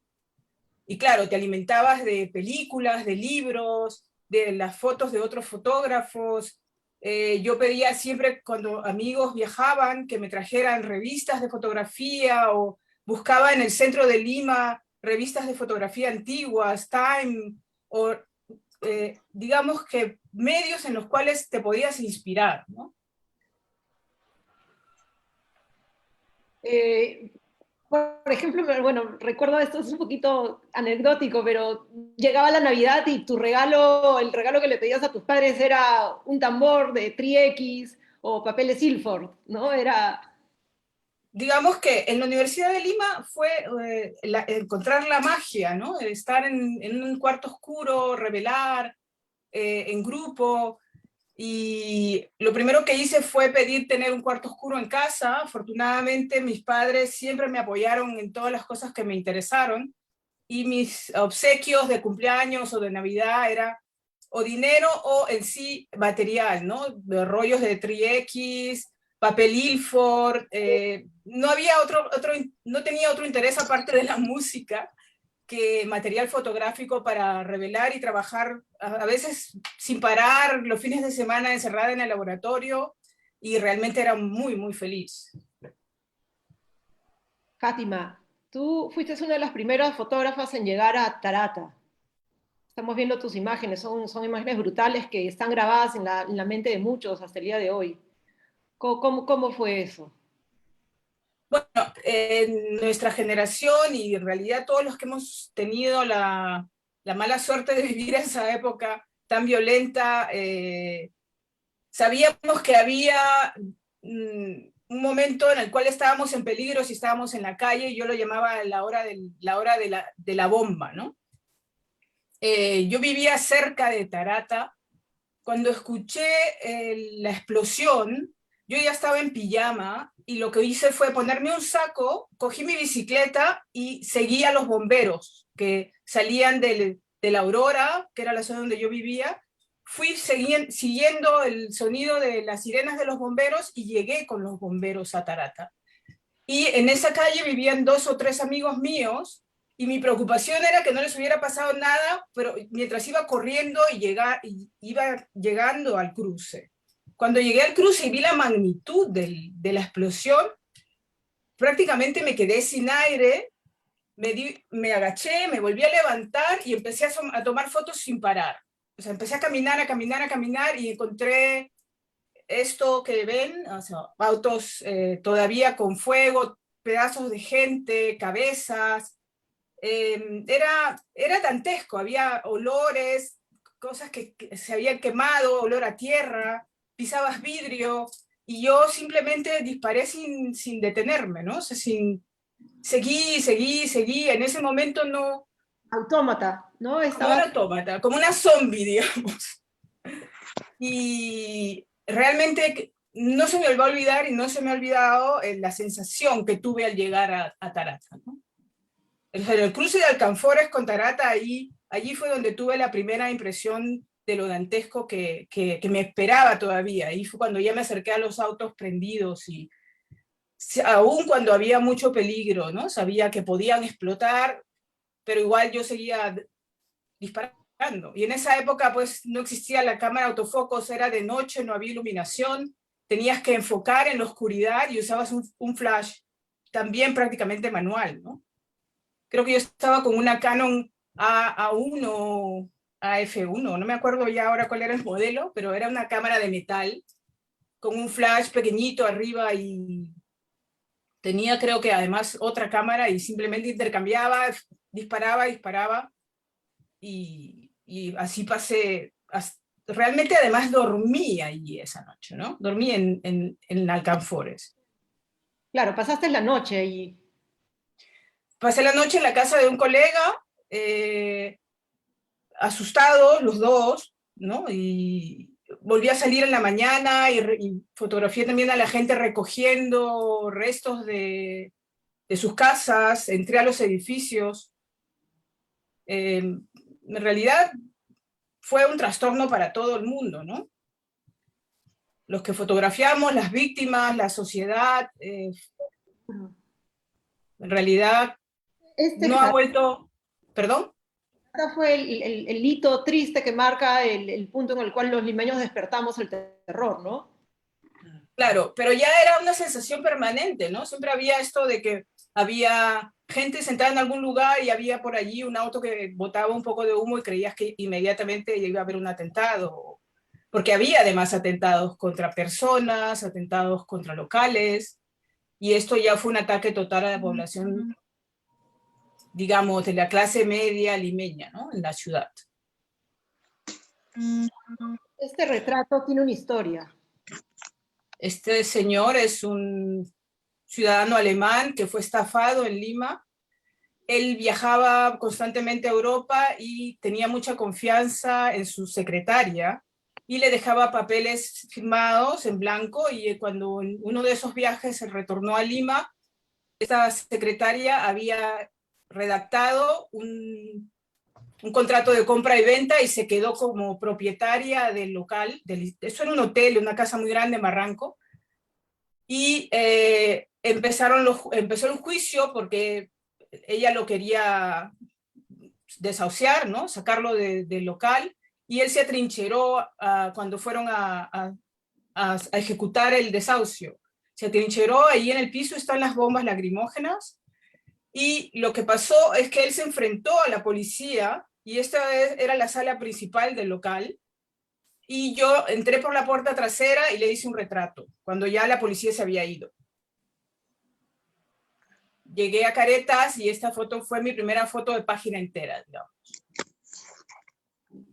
Triste, me parece que Enrique Flora ha contado la historia, ¿no? En algún momento. Enrique, posteriormente del Comercio, hizo también un reportaje sobre este personaje, sobre este señor que fue víctima de esta estafa, porque además, lamentablemente, el señor, luego de luchar y intentar recuperar su local, cosa que nunca sucedió, luego fue demolido, y era una historia bastante oscura porque había intereses de grandes constructoras que tomaron el local y ahora es un mega edificio con vista al mar, ¿no?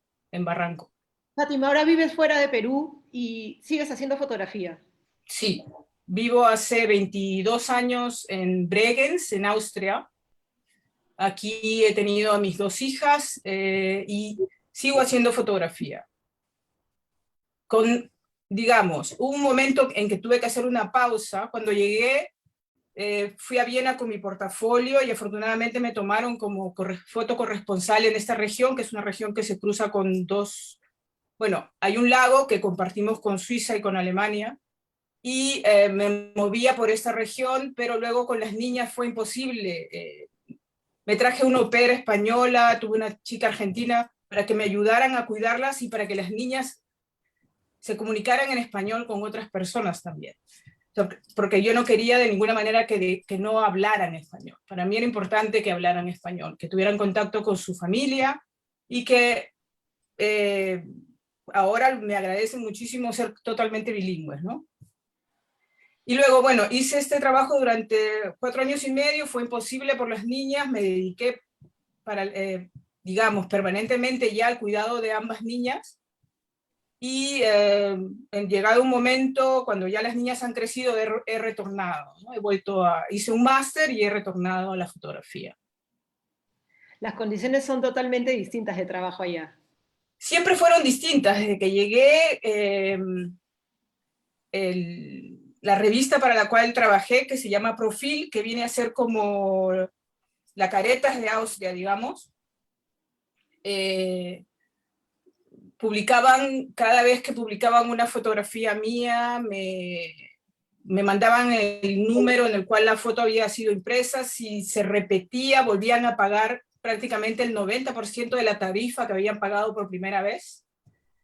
Y han habido muchas fotos que se han vuelto a publicar porque fotografía a algunas personas importantes de la región, y realmente ha sido un placer, ¿no? Porque tuve también contacto con artistas, con políticos, fotos para un par de revistas de economía, para un par de revistas feministas, y en realidad me sentí aceptada, me sentí bien tratada desde el comienzo, como fotógrafa, estimulada, y bueno, después ya tomé la decisión de ser madre y tuve que hacer la pausa. Ahora en el retorno, hay mucha competencia en la región, en los últimos años ha crecido muchísimo y hay 2 áreas. Si tú eres fotógrafo comercial o tienes una asociación, si eres fotógrafo artístico tienes otra asociación, y si eres fotógrafo periodístico tienes otro grupo. Entonces no se pueden cruzar los unos con los otros, y es muy especial, ¿no? Digamos que hay demasiados fotógrafos en mi región, pero el trabajo, creo que, como alguna vez hablé con un buen amigo aquí que dirigió el máster, tú eres tan bueno como lo es tu última foto. Digamos que eso es un estímulo para seguir produciendo, ¿no? Y ahora, bueno, ya estoy más grande, mis hijas están más grandes. Mi hija mayor estudió fotografía en Viena, acaba de terminar, y empieza a estudiar en la universidad en septiembre, pero ya con diseño y estudio de medios. Sería más teórico y también práctico, ¿no? Y además pinta, y es una chica muy visual, y eso me da realmente mucho estímulo, y hablamos mucho de fotografía y veo sus cosas. De pronto, porque su padre también ha sido fotógrafo, él trabaja más ahora en edición, tiene un concepto visual nato. Excelente. Muchas gracias, Fátima. Gracias a ustedes, ha sido realmente un placer verlas y ver su trabajo. Ahora nos vamos a hablar con Nancy. Nancy Chappell tiene también una gran trayectoria, larga trayectoria en prensa. Nancy en 1987 egresa de la Universidad de Comunicaciones y empieza a practicar como redactora en el diario Ojo. Como redactora rápidamente se da cuenta que lo suyo era la imagen. No podía, en cuenta que le hacían encargos, comisiones, y ella veía fotos por todos lados. Entonces pide su traslado al área de fotografía y bueno, realiza sus prácticas en medio de coches bombas, marchas, balas. ¿Cómo cubres ese tiempo? ¿Cómo estás practicante en medio del terror? Bueno, en verdad yo terminé la universidad en el 88. Empecé a practicar en Ojo mientras hacía mi último año de universidad. Y en verdad yo siempre quise ser redactora. Estaba estudiando para eso y era lo que estaba así. Yo estaba muy como fija en eso, ¿no? Muy clara. Pero empecé a hacer mis prácticas en la sala de redacción de Ojo. Y claro, era una época totalmente en donde la guerra ya se había movido también a Lima. Entonces recién ahí los limeños empezábamos a sentir lo que la sierra había sentido durante muchísimos años ya. Y empecé a salir con los fotógrafos y de pronto sentía que las palabras me empezaban a quedar cortas Y hubo un hecho en especial cuando me mandaron a un huaico muy grande y fui con un fotógrafo a cubrir a Chosica. Y puedo decir que cuando lo veía hacer fotos mientras yo entrevistaba, empecé a sentir envidia porque veía unas imágenes y era algo que nunca me había pasado porque yo no tenía ni por asomo como la idea de que tenía capacidad para hacer fotos. Había llevado un curso en la Universidad de Lima, yo no tenía ni cámara, entonces era una cámara que rotaba para 15 alumnos, pero de pronto estuve como tan segura de que quería intentar y que podía hacerlo bien. Recuerdo ese día haber llegado a escribir la nota y me sentía frustrada porque era como que las letras no podían contar lo que yo podía haber contado en fotos. Entonces hablé con el jefe de redacción, César Lengua, y casi supliqué porque no quería. Él no quería que me quede en redacción, entonces no fue una amenaza, pero le dije, bueno, si no me aceptan, yo sé que en el comercio están aceptando practicantes, entonces me voy. Y me dijo, ok, por un mes. Y dije, un mes. Y me mandó con Andrés Longhi y me quedé 33 años. Yo creo que todo lo que cuenta Mónica lo viví, pero mucho más fácil, justamente porque Mónica ya había abierto un camino chiquito para mí. El espacio no era fácil, como ella dice, los fotógrafos al comienzo fueron un poco agresivos con sus comentarios, con actitudes, pero yo creo que al final ella como yo salimos con amigos muy buenos, ¿no? Yo creo que hay, bueno, muchos amigos a los que recordamos con cariño, ¿no?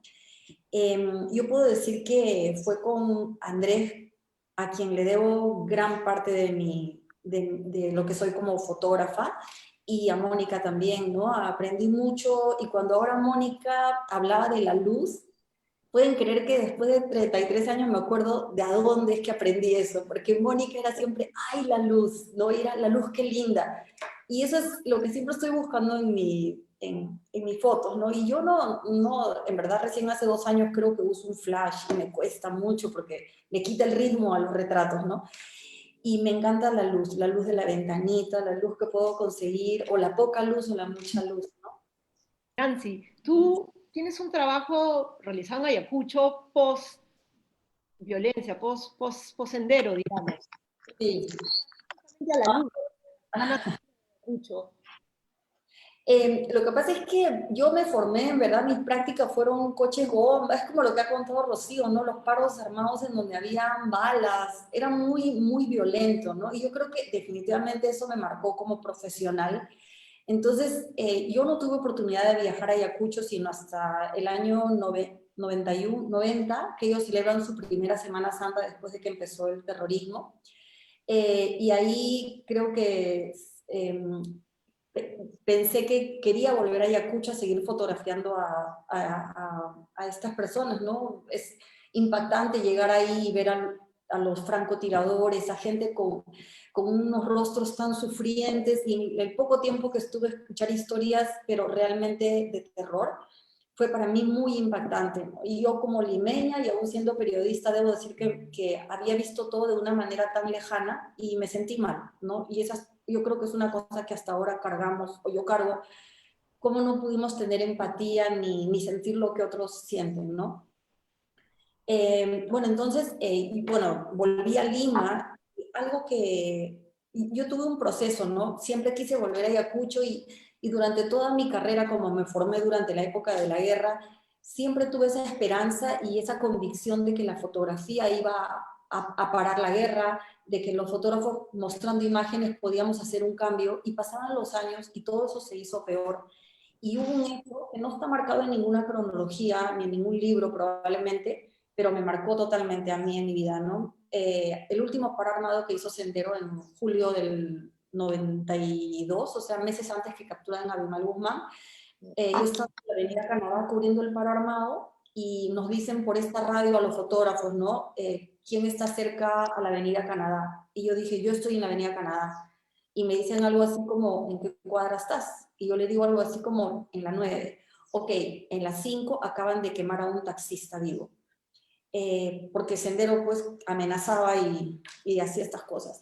Y yo llego, y era un hombre en esa época, tenía 54 años, la edad que tenía mi papá, y lo acababan de quemar, y estaba todavía humeando. Y para mí fue la cosa más horrible.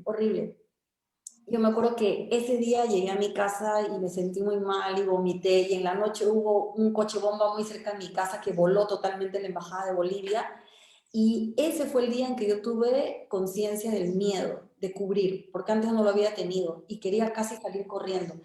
Pero no solo eso, ¿no? Me desencanté de la fotografía porque dije, tanto a fotografiar tantas cosas tan horribles y esto no está cambiando, va en peor. Y tuve que seguir trabajando, y cuando podía optaba por no fotografiar ya más actos de terrorismo porque sentía ya que no valía la pena. Y así pasé muchísimos años. Bueno, al pocos meses capturaron a Abimael, ya no tuve que cuestionarme mucho eso. Seguí yendo a Ayacucho porque seguro dentro de mí había algo, pero yo seguía como peleada con mi profesión, ¿no? Y pasó que en el año 2002, ¿sí? Mayu, me puedo corregir, 2002, me llama Mayu para participar en la Comisión de la Verdad, en esta búsqueda de archivos de los 20 años de violencia, y acepté. Y ahí, bueno, al bucear un año casi, o año y medio, no sé, por archivos de todos los fotógrafos y los medios, me di cuenta lo equivocada que estaba, ¿no? Porque en un momento yo dejé de fotografiar, pero dije, ¿qué hubiera pasado si todos hubieran pensado como yo? No, no hubiera archivo, y la fotografía sí hace la diferencia, ¿no? O sea, no va a parar la guerra, pero nos crea conciencia, nos acerca, es capaz de enfrentar, de confrontar, ¿no? Y ser un testimonio. Entonces ahí reside el valor de la fotografía, ¿no? En que nos hace más empáticos también, ¿no? Claro. Nancy, pero tú has tenido, además de toda esta etapa tan dura, una trayectoria larga. Has trabajado para Página Libre, has cubierto elecciones, también cubriste a Fujimori, has estado en México, le has hecho fotos al subcomandante Marcos. Esa fue una aventura también emprendida de manera freelance. Sí, eso, yo viajé, bueno, por cuestiones personales, y viajé a la casa de una amiga que es como una hermana, Liz Mineo, una súper periodista de investigación, y se nos ocurrió ir a cubrir la guerrilla zapatista, ¿no? Sí, y fue un trabajo que en verdad fue como mes y medio de búsqueda hasta poder encontrar a su comandante. La historia es larguísima, pero es como historia de espías, ¿no?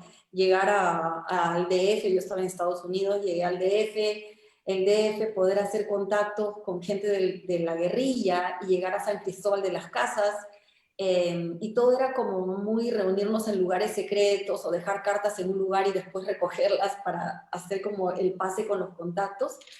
Y sí, tuve la oportunidad de vivir en un campamento zapatista en donde estaba el subcomandante Marcos, casi por mes y medio, viviendo y sin poder hacer fotos, muy frustrante, porque estábamos prohibidísimos, estábamos en un campamento y la gente andaba sin paliacates, sin estas, los pañuelos que usan los zapatistas. Entonces, ellos por seguridad no querían que les hagamos fotos, y vi situaciones que para nosotros como fotógrafas eran la delicia, y todo pasaba por mis ojos y solo estábamos en un lugar muy bien tratada, gente muy linda, ¿no? Pero solamente estábamos confinadas a un campo gigante y no nos podíamos mover de ahí. Y yo sabía que había ido, por ejemplo, gente de National Geographic antes que yo, y por hacerse los vivos dijeron vamos a caminar, y caminaron un poquito para ir a hacer fotos y lo sacaron, ¿no? Y bueno, esa era una lección, así que no podía hacer yo lo mismo. Y fue una lección también de vida, ¿no? Vivir con la gente en la selva lacandona, comer lo que comen, que no comen nada. Yo me moría de hambre, nunca vi gente tan famélica, condiciones de pobreza terribles, de verdad.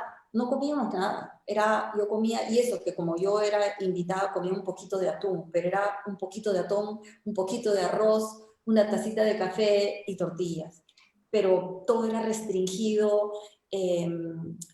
Y bueno, y ver que patrullaba el ejército por ahí y sobrevolaban hasta poder tener nuestra entrevista con el subcomandante Marcos, al que tuve como, los campamentos eran cabañas y estaban plagados de cucarachas voladoras por las noches. Y yo, más que la guerrilla, me da miedo las cucarachas, y entonces yo dormía todas las noches, estaba plagado de cucarachas gigantes, entonces yo dormía las noches, amarraba mi hamaca y dormía afuera, pero eso a la vez me permitió ver a su comandante como 3 veces, porque él rondaba por las noches y decía, yo había leído que su pipa olía a vainilla. Entonces yo ya sentía el olor a vainilla y era su comandante. Entonces varias veces hemos conversado. Era una situación un poquito surrealista, ¿no? Y conversamos brevemente, ¿no? Pero así como 3 noches, así él rondaba y ahí yo después me volvía a tapar y seguía durmiendo. Sí, fue una lección, sobre todo convivir con gente en extrema pobreza, que te das cuenta que está luchando por condiciones mínimas de vida, ¿no? Gracias, Nancy, gracias. ¿Tú sigues haciendo foto todavía? La verdad, las pasiones cambian a veces. Y sí, cuando me toca hacer un retrato por encargo, yo lo disfruto muchísimo, muchísimo. Pero trabajé 33 años seguidos y creo que me sentía un poquito físicamente agotada. Y hay otras cosas ahora que me encantan. Y bueno, sí, tengo que trabajar, obviamente, y cuando me llaman lo hago. Pero disfruto escuchar y obviamente siempre tengo en mi cabeza, por ejemplo, como tengo otro proyecto de derechos humanos que lo tengo ahí y ahorita no lo puedo realizar, pero no es que esté como activamente o andando siempre con mi cámara, o no, creo que hay otras cosas ahora que son como otra pasión de repente. Gracias, Nancy, muchas gracias. Gracias a ti. Vamos a hablar con Mayu. Mayu Moana, bueno, es chimbotana, aunque no de nacimiento, pero desde que nació vivió en Chimbote. Cuando termina el colegio viene a Lima a estudiar, se prepara para la universidad y estudia Ciencias de la Comunicación. Terminando la carrera, inicia sus trabajos como reportera gráfica en el verano de 1990 en la revista Sí. Posteriormente trabaja para la revista Cuánto, ha trabajado también para el diario El Mundo y El Comercio. ¿Mayu? Elsa. Mayu, cuando entras al medio periodístico en sí, todavía eran pocas las mujeres que trabajaban en esa época en la calle, ¿no? Pero un poco después de que tú llegas, un año después, al mismo, ¿no? Hay como un boom, empieza como un boom de fotógrafas en los medios, se transforman. ¿Qué recuerdas tú de tus primeras comisiones para la revista Sí, del medio y del medio? Bueno, efectivamente, cuando entro a trabajar ya en 1990 en prensa, para eso yo había descubierto mi vocación, en realidad, en un curso de fotografía con mi maestro Jorge Deustua, y para mí todo cobró sentido, ¿no? O sea, yo soy fundamentalmente una mujer provinciana y que migra para encontrar su vocación, ¿no? Y la vocación para mí era como casi el encuentro con la felicidad. Entonces, de hecho, a la mitad de la carrera de comunicaciones, cuando llevo ese cursito de fotografía básica, descubro el laboratorio, empiezo a mirar la luz, ¿no? A armonizar lo que miro. Creo que es como si mi vida se hubiera armonizado de golpe. Y de hecho, cuando voy a la revista Sí, toco la puerta y José Arrieta me dice, sí, puedes entrar a trabajar, ¿no? Y yo, hay como dos diálogos que creo que se cruzan, ¿no? Un primer diálogo en que yo digo en mi casa que voy a ser fotógrafa. Mi papá vive hasta ahora en Chimbote, mi mamá, mi familia es chimbotana. Y mi papá, claro, en Chimbote el fotógrafo era el que hacía la foto carné y el fotógrafo del parque, o sea, de la placita, ¿no? Y el fotógrafo periodístico en sí mismo no existía casi, ¿no? O sea, la figura del fotógrafo profesional, ¿no? Entonces, hay como dos diálogos que yo conecto mucho, que es como cuando le digo a mi papá, bueno, voy a ser fotógrafa con la mayor felicidad, y me dice, pero has estudiado 5 años, ¿no? Y de verdad mi papá ahora adora, o sea, le encanta el camino que tomé hace 33 años con ese curso de fotografía de la universidad, ¿no? Pero de hecho fue su pregunta inocente, real, ¿no? Real, ¿no? Entonces, y hay otro momento que es cuando empiezo a trabajar en Sí y un fotógrafo se acerca y me dice, ¿por qué estás aquí si tú has estudiado? ¿no? Y yo creo que empiezo como a conectar algo, ¿no? Y Muy sí, es que sí, ¿no? O sea, el fotógrafo era el fotógrafo que se había formado en la calle, el fotógrafo aguerrido, ¿no? Yo tuve grandes maestras que las observé en sus publicaciones y además recuerdo recuerdo los 3 momentos en que conocí a Mónica Newton, Fátima López y Nancy Chappell en la calle y cómo yo me acerqué a ellas con profunda admiración, porque de verdad eran grandes fotógrafas y grandes referentes para mí, ¿no?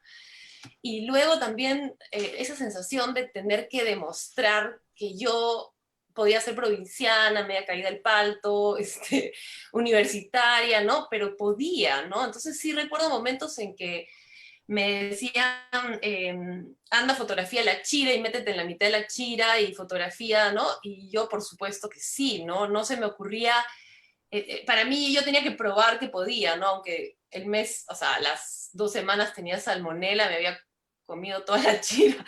Y otro momento que me dicen, ándate a la selva, y por supuesto que sí, pero hoy día te tienes que poner 8 vacunas, ¿no? Y claro que me las puse las 8 vacunas ese día, sin medir ninguna consecuencia, porque de alguna forma yo creo que dentro de mí sentía que algo tenía que demostrar, ¿no? Que yo podía, ¿no? Entonces,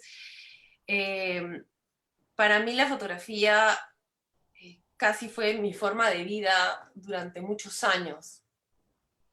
Cuando lo digo totalmente, o sea, significa, lo digo y significa. Yo trabajaba 6 veces a la semana y el día sábado, que era mi descanso, dictaba 3 laboratorios de blanco y negro, o sea, 9 horas de laboratorio blanco y negro, y mis vacaciones, del mes de vacaciones, las partía en 15 y 15, porque yo hacía un ensayo documental sobre rituales, entonces cuadraba mis vacaciones con las fiestas o ritos que sucedían en todo el Perú, ¿no? Y esa era mi conexión de nuevo con las provincias, con volver a ser lo que yo soy, ¿no? Y de hecho creo que viene de haber observado demasiados ritos provincianos, religiosos, de niña, que en alguna manera me deben haber marcado, porque durante 8 años mis vacaciones eran solo para fotografiar esos ritos. Por ejemplo, esa foto es Cajamarca, no sé, las otras son Otusco, en fin. Y creo que quería entender cómo el ser humano se refugia en el rito para poder vivir, como para poder tener esperanza, para encontrar un sentido a su vida, para borrar sus pecados, volver a empezar, no sé, era todo. 8 años después sentí que algo en mí ya lo había comprendido y la verdad no he vuelto a fotografiar ritos y tampoco volví a la iglesia mucho, ¿no? Entonces, bueno, las primeras experiencias en la revista sí tuvieron que ver con entender que era una fotoabridora, por ejemplo, ¿no? Recuerdo casi una de mis primeras comisiones con Claudia Vivanco, una redactora y amiga, que, claro, se sienta con la practicante en la movilidad de la revista Sí, me mira y me dice, por si acaso, si no hay foto, no hay artículo, ¿no? Entonces, ok, ¿no?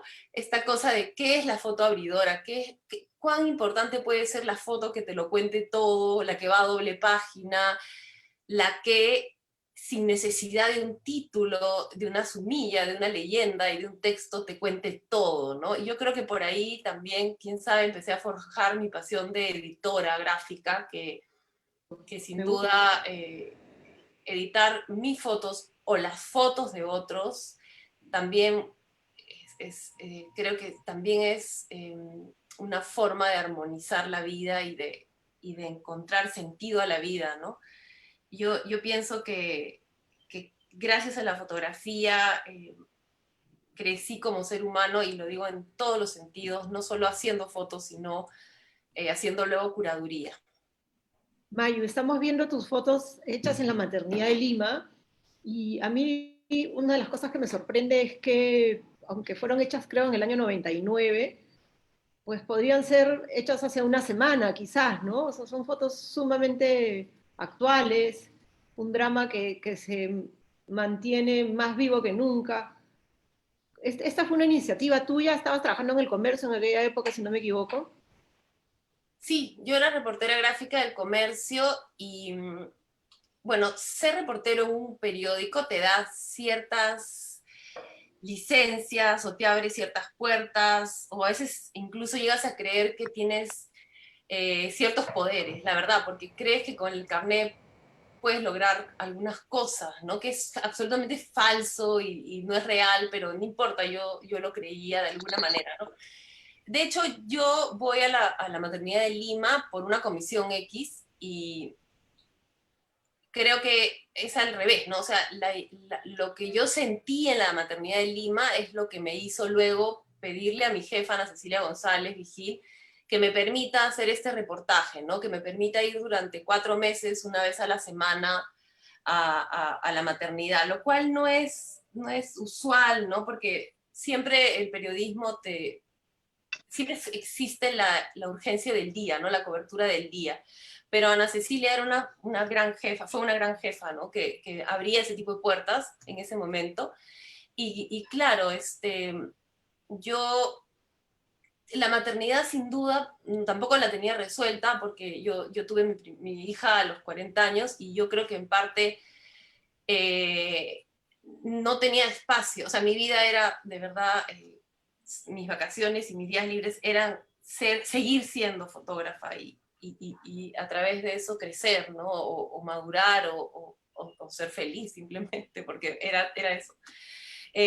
Pero bueno, este es un ejemplo de cómo el reportaje de la maternidad de Lima es un ejemplo de cómo tú debes dejar que el reportaje te cuente algo, ¿no? O sea, yo entré a fotografiar cifras, o sea, entré a fotografiar seres humanos y cifras que me hablaban de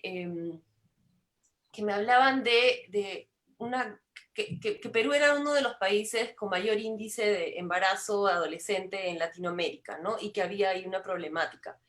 Sin embargo, ya estando dentro de la maternidad estos 4 meses, para mí ya el tema dejó de ser ese y pasó a ser la soledad, la vulnerabilidad, lo solas que se podían sentir estas niñas dentro de la maternidad de Lima, ¿no? Porque ellas entraban, pero no podían entrar con padres ni con parejas, porque el aforo de la maternidad no lo permitía, ¿no? Entonces, si tenías una niña, por ejemplo, que llegaba el día jueves a las 5 de la tarde con trabajo de parto, tenía que esperar hasta el día siguiente a las 3 de la tarde para poder ser abrazada o por sus padres o por su pareja. Y eso, al tener 13, esta niña tiene 13 años, ¿no? Al tener 13, 14, 15 años, las hacía muy vulnerables y las hacía sentir muy solas, con mucho miedo, con terror absoluto del proceso, además de que muchas de estas niñas no tenían ninguna posibilidad de pagar una epidural, ¿no? Una inyección epidural. Entonces, todo eso hizo que mi reportaje en realidad encuentre su propio cauce y más se enfocó en las condiciones de la maternidad de Lima, mucho más que en el tema de la maternidad adolescente en sí misma, ¿no? Y eso yo creo que es algo que los fotógrafos deben permitirse, ¿no? Si van con ideas preconcebidas a fotografiar algo, dejar que la vida misma les hable y los oriente. Gracias, Mayu. Eso es un consejo muy, en fin, que podemos aplicar también a toda nuestra vida, ¿no?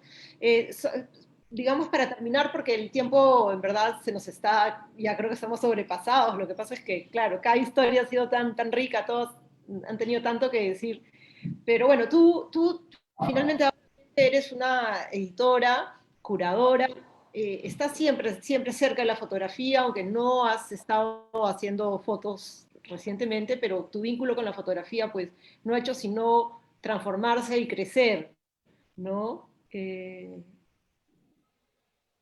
Creo que son varios los fotógrafos que tienen vínculos de agradecimiento porque como editora siempre tienes una mirada tan rica.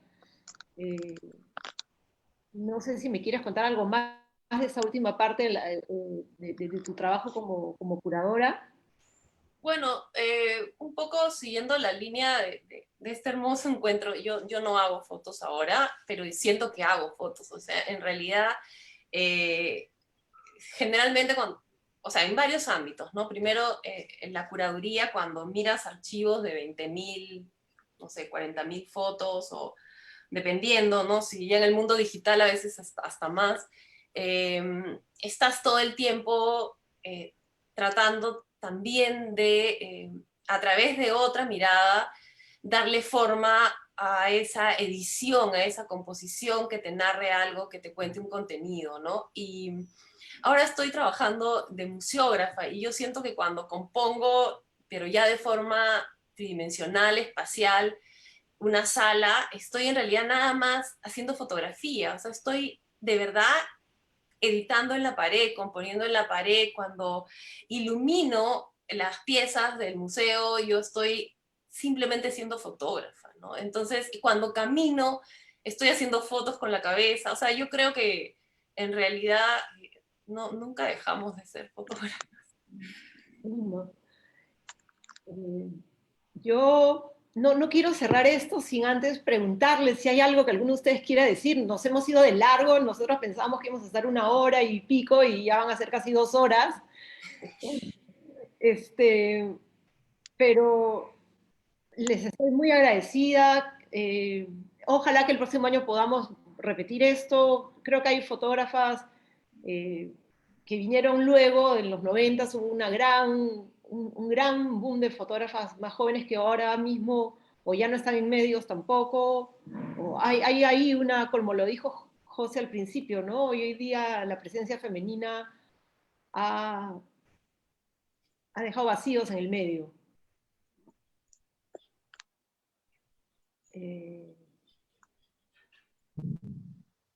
¿Hay alguna que me quiera comentar algo más? Si no, creo que... Quiero hacer un pequeño paréntesis. Sí. ¿Está bien? Tal. Quiero decir que mi generación de fotógrafos y las que estuvieron un poquito más atrás a mi generación, que vivieron la época en que vivimos en esa época, fueron las mejores. Para mí son las mejores fotógrafas del mundo. Un beso a todas. Gracias, Rocío, gracias. Gracias a todas. Hasta pronto. Gracias a todas. Quiero hacer un agradecimiento a todas. Muchas gracias por estar con nosotros. Gracias, José. Está